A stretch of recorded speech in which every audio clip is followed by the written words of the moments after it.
Hello po sa lahat! So, today, share ko naman po sa inyo yung about sa live ads. So, nandito ako sa aking professional dashboard.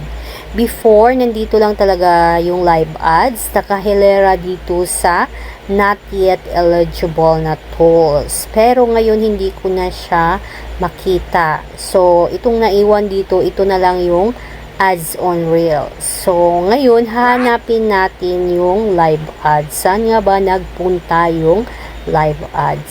So, wala na talaga dito sa tools natin. I don't know kung anong nangyari sa Facebook. So, ngayon, click natin tong in-stream ads. Ayan. Tapos, pagka-click natin sa in-stream ads, meron tayong makikita dito sa upper right corner na itong settings. So, i-click natin to. Ayan. So, nandito na yung live ads. So, yung settings sa live ads. So, yung una dito is yung in-stream ads. So, ayan, naka-on yung ating in-stream ads.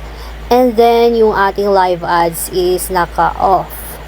So, ngayon, try ko siya i-tap para ma-on talaga tong live ads natin. So, yan. Kahit anong tap ko dito sa live ads, hindi talaga gumagana. Kasi, hindi pa tayo eligible sa live ads. So, hindi pa tayo nakamit sa criteria ng live ads. So, just in case kapag